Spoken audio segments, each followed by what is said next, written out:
So hello everyone, welcome to True IAS.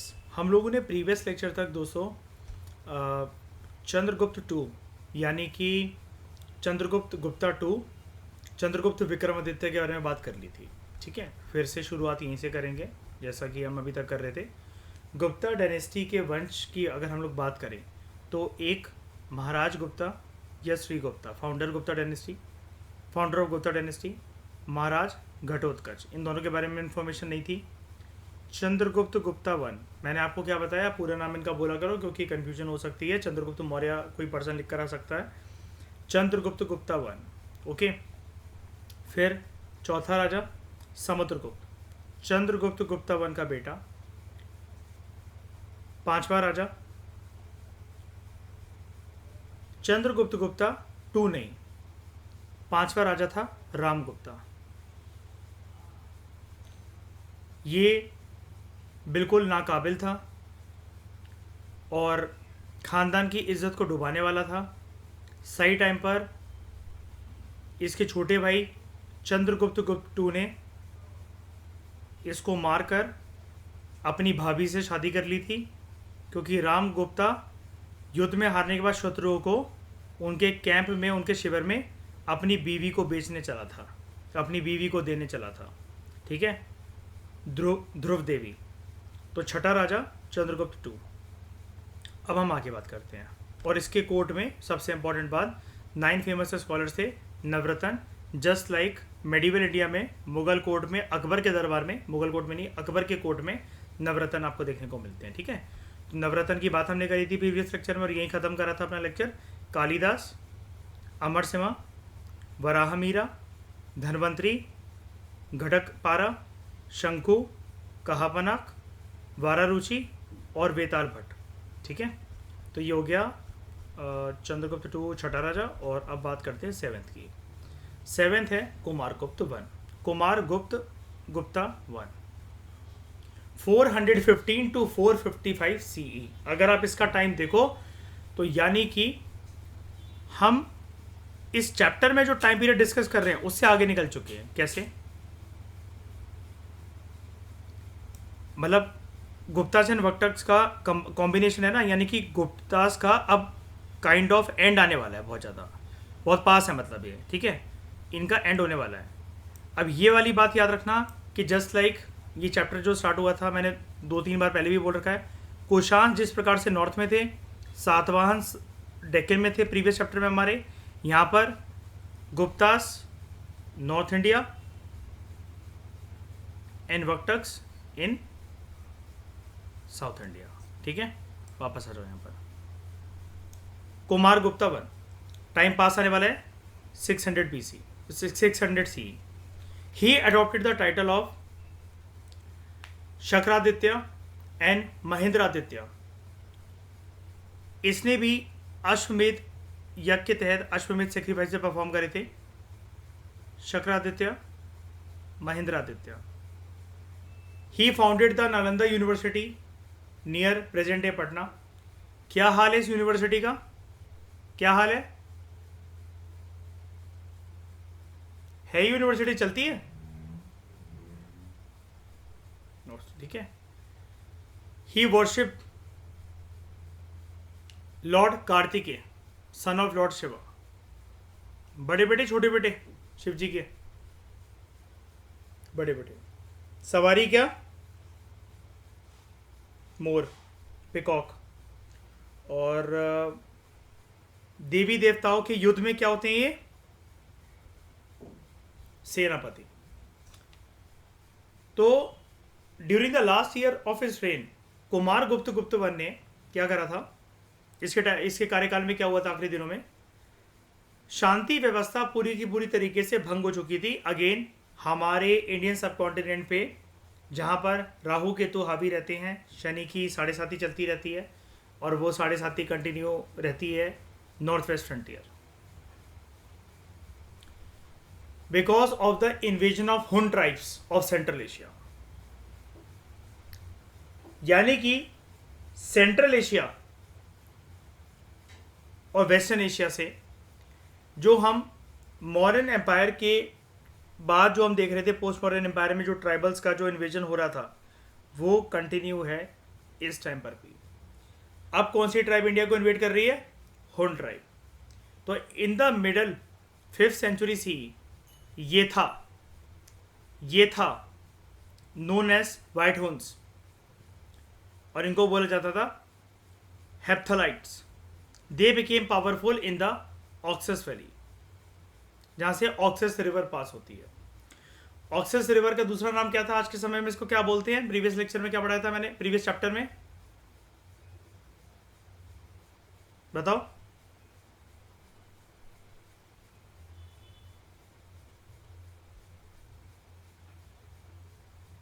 अमुदरिया, शबाश्रेया, अमुदरिया। तो Bactria को occupy करने के बाद, बैक्ट्रिया मतलब कौन सी जगह? अगेन ये सेंट्रल एशिया की बात हो रही है। याद है ना प्रीवियस चैप्टर में जो बैक्ट्रियंस के बारे में बात कर रहे थे? Huns cross the Hindu Kush mountains and they entered India by occupying Gandhara. और गांधार कहां पर है? इंडिया के कौन से कोने में? North west. इनका जो हुन ट्राइब्स का, और हुन ट्राइब्स में से व्हाइट हुन्स का, ये था जो पहला अटैक होता है कुमार गुप्त गुप्ता वन के टाइम पर। इसको ना मयूर ऐसा बोला जाता है, ये जो कुमार गुप्ता है ना, मतलब ये नाम होता है, इसके आगे गुप्ता भी लगता है, ठीक है, इसलिए मैं बोल रहा हूँ Kumar Gupta. Their first attack during his reign was repulse by prince Skandagupta. इसने रोक लिया, और स्कंदगुप्त अभी आगे जाकर आपको मिलेगा, अब ये राजा बनेगा अपने पिताजी के बाद। पिताजी कौन? कुमार गुप्त, ठीक है। और बस खात्मा होने वाला है पूरे के पूरे साम्राज्य का। गुप्तास जो थे वो अपने एम्पायर को काफी लंबे समय के लिए प्रोटेक्ट नहीं कर सके।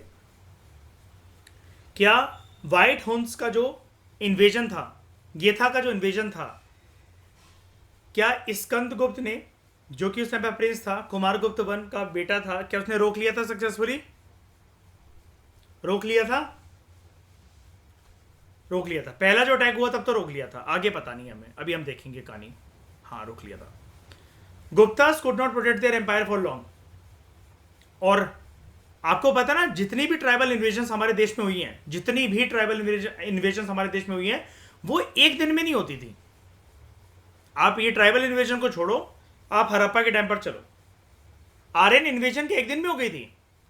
हम हमेशा कोई भी इन्वेजन जो नॉर्थ वेस्ट फ्रंटियर से हुई है इतिहास के पन्नों में, it is just like a waves and series of invasion ना, ग्रेजुअल इन्वेजन ना, एक के बाद एक, लेयर पे लेयर इन्वेजन, है ना।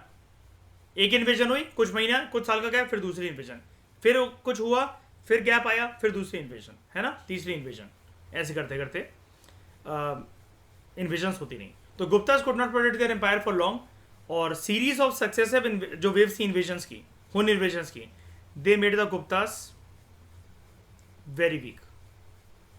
याद है वो मयूर, में अक्सर पेड़ का एग्जांपल देता हूं। एक ही बार में कुल्हाड़ी लेकर 1000 कुल्हाड़ी एक दिन में मारने की कोशिश करेंगे तो हमारे हाथ ही टूट जाएंगे, है ना।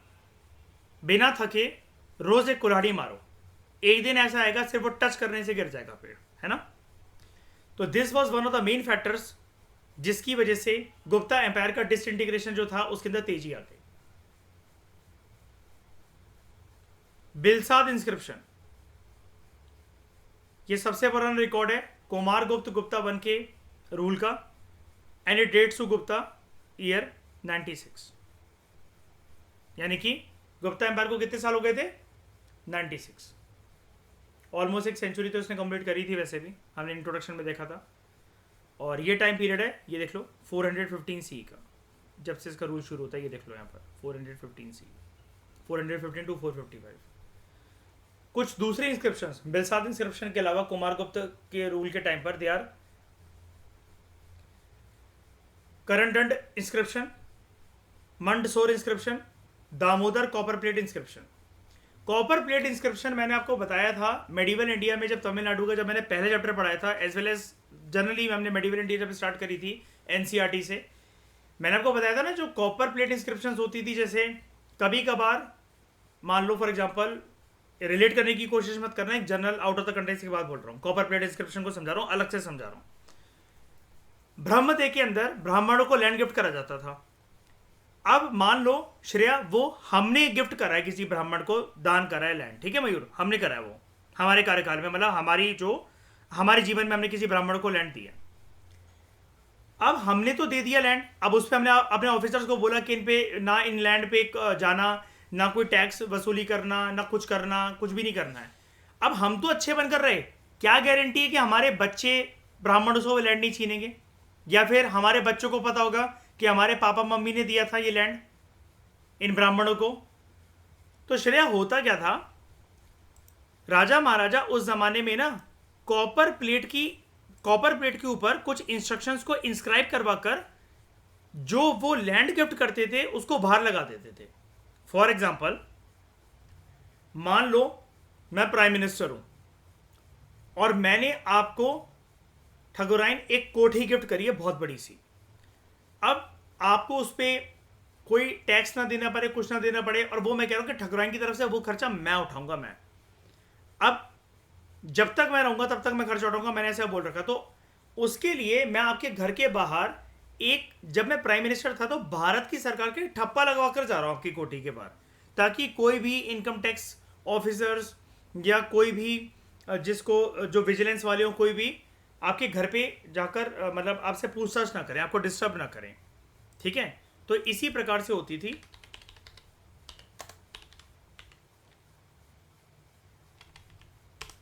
Copper plate inscription like this.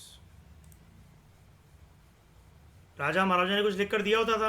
अब क्या होगा, जो ऑफिसर जो घर के बाहर से जाएंगे वो देखेंगे अच्छा ये उस टाइम पर इनके खानदान वालों ने गिफ्ट करा था, आपके पापा ने गिफ्ट करा था, आपकी मम्मी ने गिफ्ट करा था, आपके खानदान वालों ने गिफ्ट करा था। तो आप देख लोगे अच्छा यार ये ना लैंड इनको दिया गया था, बहुत टाइम पहले दिया गया था, और ये प्रूफ है कि हमारे खानदान का सील का ठप्पा लगा हुआ है, और वो है ये कॉपर प्लेट जो कि घर के बाहर टंगी हुई है। ठीक है, तो ये जो दामोदर है ये कॉपर प्लेट इंस्क्रिप्शन है। It is not a stone inscription, it is not a pillar inscription. Damodar pillar inscription बताती है that trade guilds they served as banks for advancing loans and receiving deposits in Kumar Gupta's rule, Kumar Gupta's time period. और ये वाली बात तो पता ही ना आपको, ट्रेडर्स एंड गिल्ड्स और जो मर्चेंट्स थे they acted as first bankers in ancient India, हमेशा से हर टाइम पीरियड पे। याद है वो बनाते थे ग्रुप अपना, जिसको हम पढ़ भी रहे थे प्रीवियस चैप्टर के अंदर, श्रेणी, है ना। उसके बाद last ruler Skandagupta, 7th 8th, 455 to 467 सी। इसको भी हुन ट्राइब्स की इन्वेजन जो थी वो सहनी पड़ी, लेकिन सक्सेसफुली इसने भी उसको उनको रिवर्ट बैक करा और हराया, उनको रिपल्स करा उनके अटैक को। जूनागढ़ इंस्क्रिप्शन या गिरनार इंस्क्रिप्शन जिसको कहते हैं इसके टाइम पीरियड पर, वो हमें ये बताती है Junagadh inscription that is governor Parnadatta, इसने सुदर्शन लेक को रिपेयर करवाया था। और आपको पता ना जूनागढ़ इंस्क्रिप्शन में सुदर्शन लेक के बारे में जिक्र है ना। ही अडॉप्टेड द टाइटल विक्रमादित्य। इससे पहले इनके खानदान में किसने टाइटल अडॉप्ट करा था विक्रमादित्य,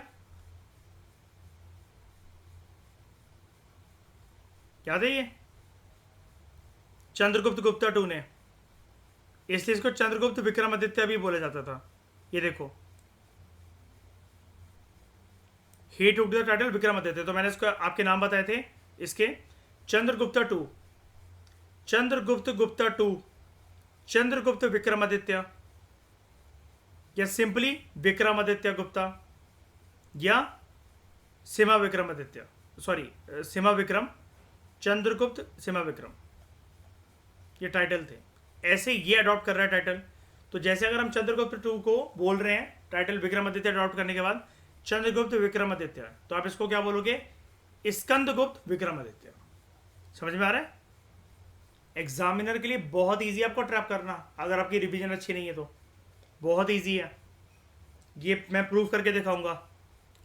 1 अक्टूबर से रिवीजन सीरीज स्टार्ट होने दो, हमें इसकी तरफ आने दो, मैं क्वेश्चन बनाकर दिखाऊंगा आपको, और मैं बताऊंगा आपको कि मैं आपको कहाँ का ट्रैप करता हूँ और एग्जामिनर क्या कर सकता है आपके साथ। तो he adopted the title Vikramaditya. Gupta empire continue to exist but central control weakened and जो लोकल गवर्नर्स थे वो फ्यूडेटरी किंग्स बने विद हेरिडिटरी राइट्स। बाद की जो गुप्ता किंग्स थे they included Purugupta, Kumar Gupta Gupta two, Buddha Gupta, Narasimha Gupta, Kumar Gupta three,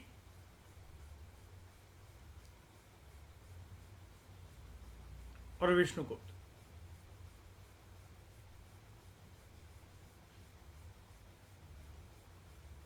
Gupta empire उसके बाद डिक्लाइन हो गया। अब बड़े सारे फैक्टर्स हैं for the decline of the Gupta empire, ठीक है। एक तो number one Hun invasion, Hun tribes की इन्वेजन। कौन से हुन्स? White Hund's. नाम उनका क्या? ये था, ये था।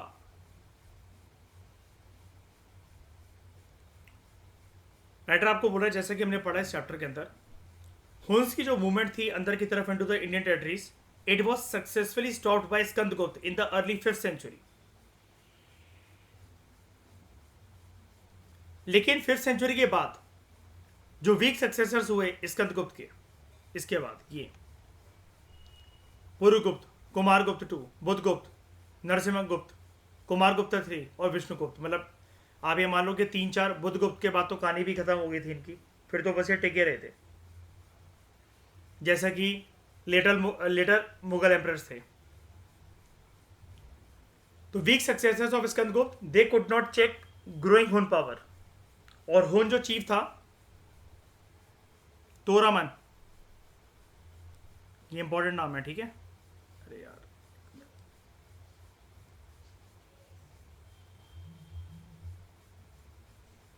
हुन chief Toramana, he was able to conquer large parts of western India. Invasion कहाँ से हुई थी? नॉर्थ वेस्टर्न इंडिया से, और वेस्टर्न इंडिया का हिस्सा काफ़ी सारा इसने मतलब अपने अंडर ले लिया था। Stretching up to Eran near Bhopal in central India. ये ईरान नहीं है, ये एरन है, ठीक है, ईरान कहते हैं वैसे से, ERAN।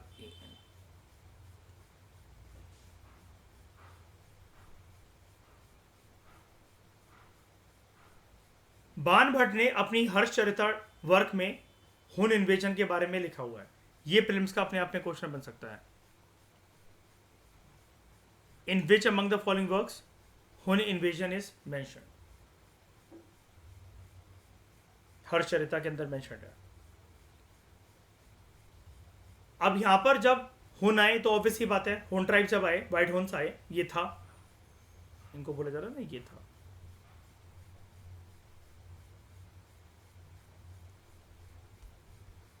ये था, ठीक है, वाइट हुन्स।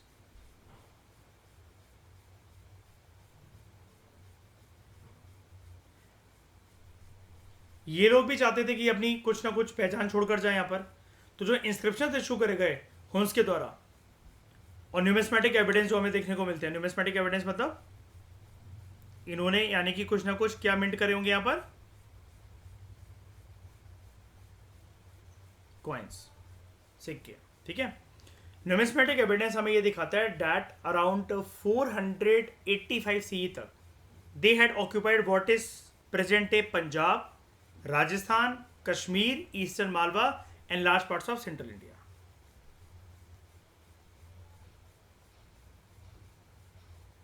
और आप अच्छे से देख पा रहे हो, north western India, north India, western India और सेंट्रल इंडिया तक।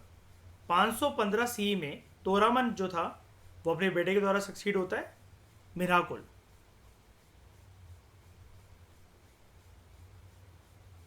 मिहिरकुल या मिराकुल आप उसको बोल लो। ये स्पेलिंग आपको दिख रही होगी, आई थिंक मैं लिख देता हूँ, MIHIRKULA, मिहिरकुल। ये काफ़ी ज़्यादा क्रूर जो था रूलर था, he was very direct. And iconoclast, iconoclast का मतलब ये होता है, मतलब जो किसी को भी बड़ी बेरहमी से मारता है, जिसके अंदर किसी भी प्रकार की दया भावना नहीं होती है, उसको सिर्फ अपना मकसद दिखता है और उस गोल तक जाने के लिए वो पर्सन किसी भी हद तक जा सकता है। आपको मैंने कल्हान के बारे में पढ़ाया था, अगर आपको याद हो, एनसीईआरटी में। जो ये ये जो कश्मीर रीजन की जो हिस्ट्री है, इसके बारे में इसके बारे में हमें सिर्फ और सिर्फ, अगर हमें कश्मीर की हिस्ट्री को पहचानना है, इसके बारे में हमें सिर्फ और सिर्फ एक ही सोर्स से पता लगता है, और वो है कल्हान की राजतरंगिनी। कल्हान की जो टेक्स्ट है, जो वर्क है Rajatarangini, it mentions his cruelty. किसकी क्रुएलिटी? मीरकुल की। And even Hiuen Tsang, Chinese traveller, it mentions him as a fierce prosecutor of Buddhist. और मैंने आपको बताया था ना श्रेया कि अभी हम मॉर्निंग क्लास में डिस्कस कर रहे थे इसको, कि कुछ कुछ ऐसे लोग हुए हैं जिन्होंने बुद्धिस्ट मंक्स को भी मतलब काट कर फेंका हुआ है ना। उनमें से ये भी एक है, प्रीवियसली भी हमने पढ़ा था, और एक ही है, who finally suffer defeat at the hands of Yashodharman of Malwa. यानी कि बाप ने बड़ा आतंक मचाया, तोरामन ने, इसके बेटे मेरकुल ने तो और आतंक मचाया, इतना क्रूर था, बुद्धिस्ट मंक्स को भी काट कर फेंक डाला इसने। लेकिन ये हारता है मालवा रीजन के राजा के द्वारा, यशोधर्मन। ठीक है। Narasimha Gupta, Baladitya of the Gupta dynasty and the Maukharis, मतलब इनसे ये सारे के सारे ये जो हुन ट्राइब होती है, ये हारते हैं। यशोधर्मन, नरसिम्हगुप्त, बाल आदित्य और मोखारीज, हिंदुस्तानियों के द्वारा। मतलब ये तो बाहर के लोग थे ना, ये तो लोकल हिंदुस्तान में थे ये सारे के सारे। However, this victory over the Huns, it could not revive the Gupta Empire. ऐसा नहीं था कि गुप्ता एम्पायर रिवाइव हो गए। क्यों? क्योंकि स्कंदगुप्त के बाद ये जितने रूलर्स थे सारे के सारे वीक थे। और ये जो नरसिम्हगुप्त की बात चल रही है ना, इसका पूरे नाम यहाँ पर आपको बताया जा रहा है, नरसिम्हगुप्ता बाल आदित्य।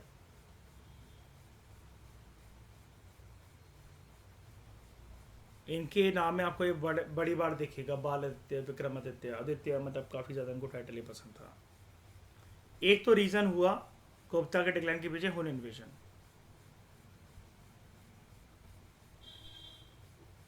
दूसरा, राइज ऑफ फ्यूडेटरीज।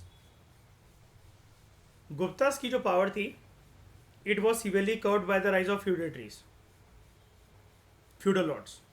जैसे यशोधर्मन जो था मालवा का, ही बिलोंग टू ओलिकारा फ्यूडेटरी फैमिली। मतलब शुरू से इनको एज अ फ्यूडल लॉर्ड से सपोर्ट देते थे। फैमिली का, परिवार का नाम बताया जा रहा है ओलिकारा, ठीक है, ओलिकार। तो Yashodharma Malwa, who belong to Aulikara feudatory family, successfully challenge the authority of Guptas after defeating Mihirakula. Confidence आ गया। मीरकुल कौन था? हुन ट्राइब का चीफ था। पहले कौन था? इसका बाप था, तोरामन। ठीक है। एंड ही सेट अप, देखना, 532 pillars of victory, commemorating, celebrating his conquest of almost the whole of northeastern India, northeastern India, not northwestern India। ठीक है। हालांकि यशोधर्मन का रूल काफी कम टाइम का था, लेकिन गुप्ता एम्पायर की रेपुटेशन को, इमेज को, उसकी प्रेस्टीज को इसने काफी हैम्पर कर दिया था। तो motivated and encourage bye these schemes of events, जो दूसरे जो फ्यूडिलिटीज है वो देखेंगे, यार अगर राजा को एक पर्सन चैलेंज कर सकता है, हमने उसकी कमियों से सीखा कि उससे कहाँ कमी रह गई थी, लेकिन गुप्ता रूलर्स को तो हराया जा सकता है। अब वो बात नहीं है इनमें, चंद्रगुप्त गुप्ता 2 की तरह, चंद्रगुप्त गुप्ता 1 की तरह, स्कंदगुप्त गुप्ता की तरह। तो motivated encourage by this scheme of events, जो दूसरे फ्यूडल लॉर्ड्स थे वो भी बगावत कर बैठे against Gupta family, and gradually they declare themselves independent in Bihar, Bengal, Madhya Pradesh, Vallabhi, Gujarat, western Malwa and so on. और ये इनका एक्चुअल ओरिजिन क्या था? ये मतलब वर्ण सिस्टम के अंदर कहाँ फिट होते थे? ब्राह्मण, क्षत्रिय, वैश्य, शूद्र कहाँ? ओरिजिनल नाना जी को छोड़ो, वैश्यास। ठीक है। और यही जो सरनेम होती है आज के टाइम में, जो वैश्यास हैं वो क्या होते हैं? एक तरीके से मर्चेंट्स, ट्रेडर्स, बनिया, और यही तो होते हैं गुप्ता। आज भी यही होते हैं, बनिया। हाँ, गर्ग गुप्ता, सबरवाल, है ना, अग्रवाल।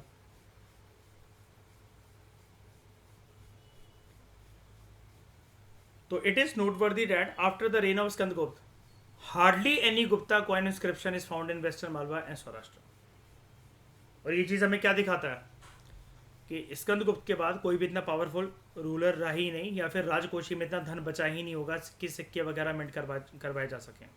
प्रीवियस रूलर्स आपने देखा था ना, अपनी रानियों के साथ सिक्के को मिंट करवा रहे हैं, कभी बीड़ा बजा रहे हैं, है ना, और गोल्ड कॉइन्स मिंट करवा रहे हैं, सिल्वर कॉइन्स मिंट करवा रहे हैं, लेकिन इस टाइम पर ऐसा कुछ भी नहीं। उसके बाद तीसरा reason, gradual decline in economic prosperity.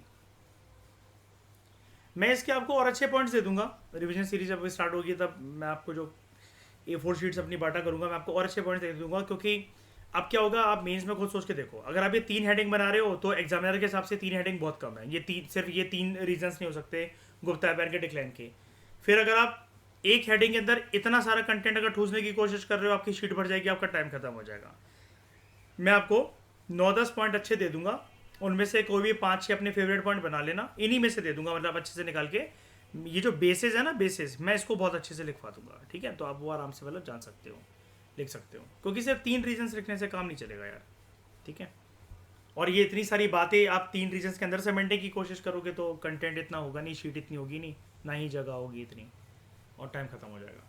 तो तीसरा रीज़न है gradual decline in economic prosperity. Obvious ही बात है, आफ्टर स्कंदगुप्त, जैसे कि हमें सिक्के वाली बात भी ये पता लग रही है कि कोई भी सिक्का इंस्क्रिप्शन नहीं मिलता हमें वेस्टर्न मालवा सौराष्ट्र रीजन में।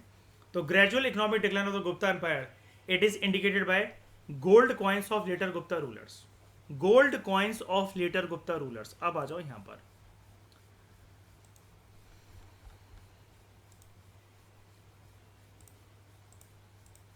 और देखो इस क्वेश्चन को। अब जो पढ़ाने वाला हूँ सिर्फ इस क्वेश्चन को बैक ऑफ द माइंड में अपने बेस बनाकर अब इस टॉपिक को पढ़ना। जो मैं ये टॉपिक पढ़ाने वाला हूँ, ग्रेजुअल डिक्लाइन इकोनॉमिक प्रॉस्पेरिटी, सिर्फ इस पैराग्राफ को इस क्वेश्चन का बेस बनाकर पढ़ना।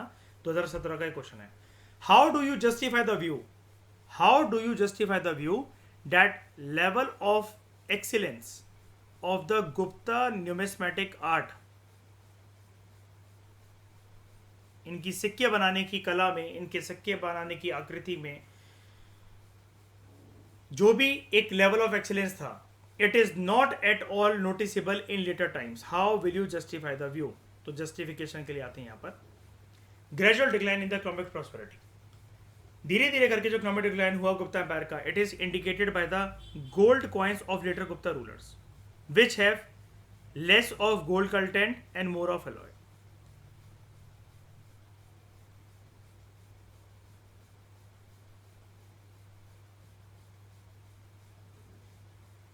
यानी कि न्यूमिस्मेटिक आर्ट अब वो प्योर से होकर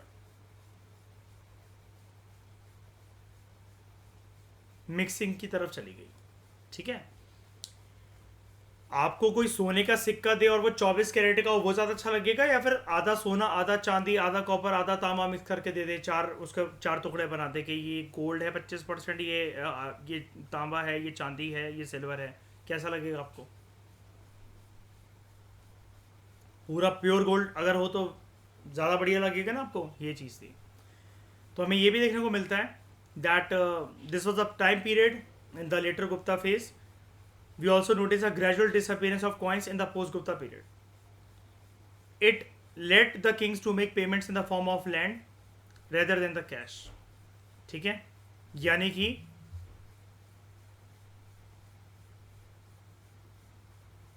प्रीशियस मेटल्स की जो तिजोरी थी, जो ट्रेजरी थी, it started to vanish. Proof इसका क्या है? एग्जाम्पल के तौर पर सैलरी अब कैसे दी जा रही है? It let the kings to make payments in the form of land rather than cash. अब कैश मतलब क्या? कॉइन्स का प्रचलन खत्म, सैलरी देने के लिए इसकी जगह लैंड को बेसिस बनाकर सैलरी दी जा रही है। And it is evident by the discovery of large scale land grant charters donating land to the Brahmans and officers. अब ये लैंड ग्रांट चार्टर्स कैसे देखने को मिले, हमें मिलेंगे कॉपर प्लेट। अभी ब्रह्मदेव का एग्जाम्पल बताया ना मैंने आपको, कॉपर प्लेट्स। अब देखो, it is evident by the discovery of large scale land grant charters donating land to the Brahmans and officers.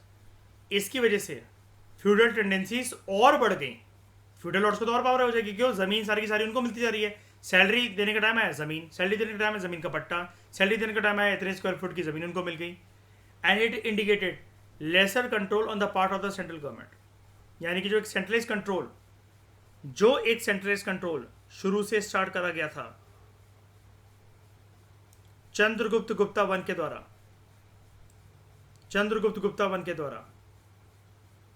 वो खोने लगा।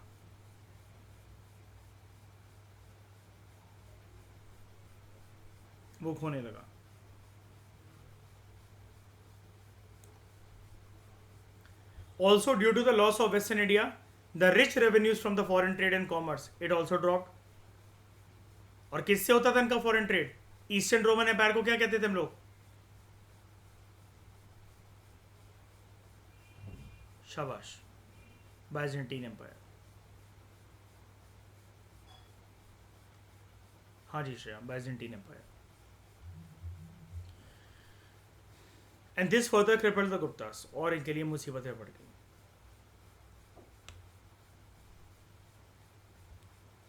The decline of the Gupta Empire, it resulted in the emergence of numerous ruling dynasties। फिर से एक case मचेगा, फिर से एक vacuum आएगा, फिर से एक पावर स्ट्रगल होगी, फिर से उथल पुथल मचेगी। अब ये उथल पुथल काइंड ऑफ हम सीई में तो एंटर कर ही चुके हैं, अब हम सीई तक एंटर करते करते 600 सीई तक आ चुके हैं। वो अलग बात है कि दक्षिण भारत में अभी हम वक्त तक को देखेंगे, लेकिन हम नॉर्थ इंडिया में 600 सीई तक आ चुके हैं। अब ये टाइम पीरियड ऐसा था अर्ली मेडिवल इंडिया, यहीं से आपका अर्ली मेडिवल इंडिया शुरू हो जाता है। अब देखो, ये जो क्लासिफिकेशन होती है, आपने देखा था मॉडर्न इंडियन हिस्ट्री में पहला जो चैप्टर था एनसीईआरटी का, कि ये क्लासिफिकेशन ब्रिटिशर्स के द्वारा होती है ना। कोई हम एक टाइम पीरियड, एक दिन, एक डेट नहीं बोल सकते, एक समय नहीं बोल सकते हम, लेकिन फिर भी this was the time period. मैं आपको बता रहा हूँ कि अर्ली मेडिवल इंडिया इसी को कहा जाता है। तो the decline of the Gupta empire, it resulted in the emergence of numerous ruling dynasties in different parts of north India. Prominent among them were the Pushyabhutis of Thanesar, Maukharis of Kannauj, Maitrakas of Vallabhi. जो राजनीतिक scenario था, political scene था Deccan India में, दक्षिण भारत में, peninsular India में, ये भी अलग नहीं था। चालुक्यास और पल्लवास, ये स्ट्रॉन्ग पावर्स के तौर पर इमर्ज हुए, strong regional powers in the Deccan and north Tamil Nadu respectively. Chalukyas Deccan में और पल्लवास नॉर्दर्न तमिलनाडु में, यानी कि ये थोड़ा सा पेनिनसुलर इंडिया के ऊपर और ये उसके नीचे है। अभी हम वक्त को देखेंगे तब हम और अच्छे से इनके बारे में जान पाएंगे। अब यहाँ पर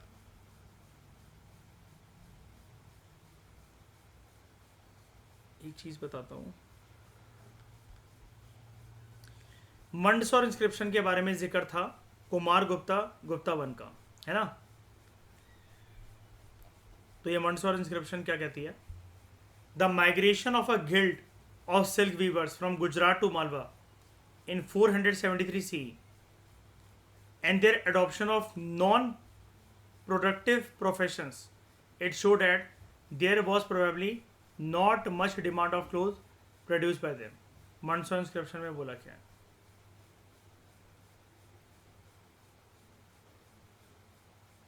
कि जो सिल्क वीवर्स थे, उनका जो समूह था, बुरकापुर का जो गिल्ड था, वो माइग्रेट कर गया गुजरात से मालवा तक, और उन्होंने कुछ अलग अलग प्रोफेशन अपना लिए अपने इस पारंपरिक सिल्क वीविंग प्रोफेशन को छोड़कर, क्योंकि अब जो उनके द्वारा कपड़ा प्रोड्यूस करा जाता था उसकी डिमांड इतनी नहीं बची थी। मंडसौर इंस्क्रिप्शन अब ये क्या दिखा रहा है कि जितना भी धंधा व्यापार वगैरह जो सब कुछ चला आ रहा था, जो कि इनकी प्रॉस्पेरिटी का कारण था गुप्ता फैमिली का, अब वो खत्म। गुप्ता एम्पायर हमारा खत्म हो चुका है। राजा महाराजाओं के टर्म्स में ऑब्वियसली बात है, हर चैप्टर के एंड में हम लोग पढ़ते हैं economic aspect, political aspect, social aspect, religious aspect, वो हम देखेंगे। लेकिन उसको जानने से पहले हम देखेंगे डेक्कन के वक्टास के बारे में। 1/3 चैप्टर हमारा कंप्लीट हो चुका है। 30 पेजों का चैप्टर है, 10 पेज हमारे खत्म। बाकी की बातें करते हैं हम लोग नेक्स्ट लेक्चर में। वक्टास को खत्म करेंगे तो 2/3 हो जाएगा, फिर कुछ social political economic angle religious angle होते हैं, उसके बाद चैप्टर खत्म। तो आई होप आपको चीज़ें समझ में आ रही होंगी। इस डिस्कशन में फिलहाल इतना ही। Thank you very much for discussion.